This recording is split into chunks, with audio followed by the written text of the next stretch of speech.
Joining me now is the perfect person to answer that question, Eddie Glaude. He's the former president of the American Academy of Religion, the current chair of the Department of African American Studies at Princeton University, and MSNBC political analyst, and he hosts the podcast History is Us. Eddie, in the face of everything that I just reeled off, what is our hope lifeline? Us. First of all, I'm delighted to be with you, but it's us. It has always been us. Part of understanding the history of this country is to understand the extraordinary capacities of ordinary people, that the miraculous happens in the everyday doings and sufferings of folk who are not heroes, but who can do heroic things. And I think this is really important for us to understand in this moment. Right now, we're relitigating the revolutions of the mid-20th century, Kate. There's an attack on voting rights. That's an attack on the Black freedom struggle. There's an attack on women's rights. That's an attack on the women's liberation movement. The Don't Say Gay laws in Florida, that's an attack on the gay liberation movement. And so the question is that those folks who were in the street in the mid-20th century, who risked everything to hold America to its promise, to in some ways force the country to imagine itself differently, we are their inheritance. We inherit what they've done. And so we have to have faith in ourselves in this moment that's so dark that we can actually get to the other side of the storm. So our hope has to be us. It seems to me, the only truth we can hold on to right now. You mentioned recently, though, that the fabric of the country has shredded. But I believe, as I think you do as well, from what I hear, that our country was made from a metal much stronger than the hatred and the division that is currently plaguing so many of our institutions. But you mentioned the idea that there's this repetition of history.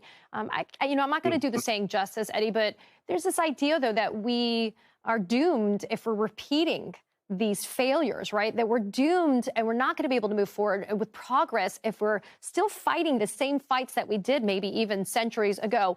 What can we be doing then in our own communities, perhaps even in our own backyards, to make us feel like we're doing some good for the world? Well, I think we have to grow up. And what that means is that we have to be honest about who we are. Right? And that we like to tell ourselves the story that America is the Redeemer nation, that we are an example of democracy achieved. That's not true. And I think part of what we have to do is to confront the ugliness of who we are and what we've done, even as we understand what's possible in this grand, fragile experiment.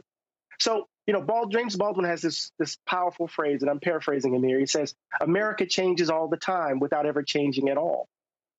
Or William Faulkner's formulation from A Requiem for None, right? The past is not dead. The past is not even past. So part of what it involves is telling the truth about who we are, understanding that the country as it is, these contradictions, the inequality, right, the social discord is a result of unresolved problems that have haunted the nation since its beginnings.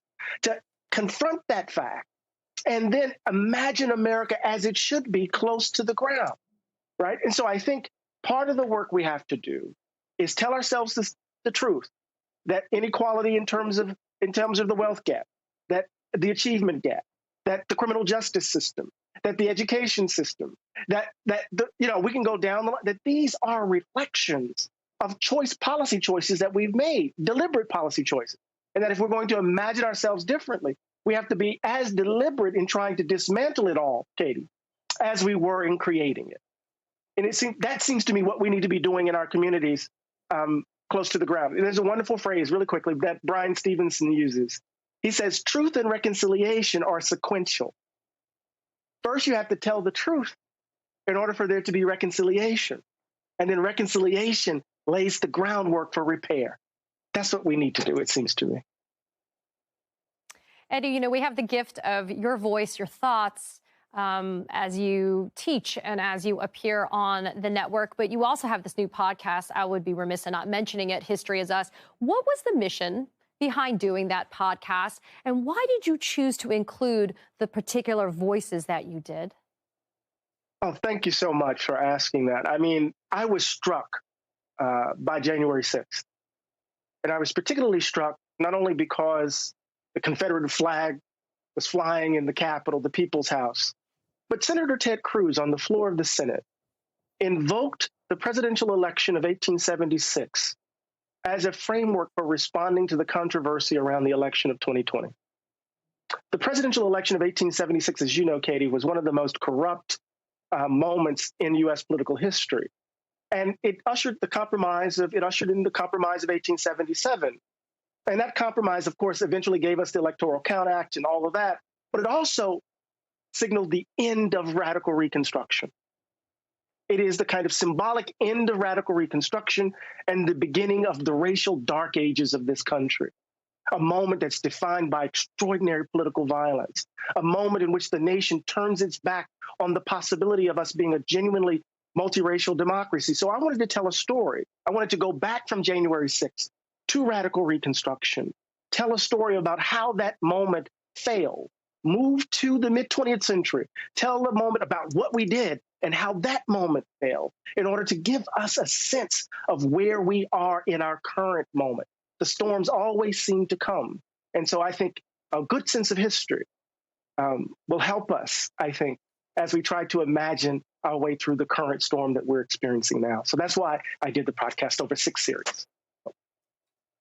episodes. Eddie Glaude, there's a reason why I wanted to have you on today. It is, for me personally, I know that it's a reflection of many of us. It's been a struggle. It's been a struggle for so long. I hope we have the strength to embrace the honesty about who we are, how we found ourselves here, but to kind of, jump board off of what you just said, though.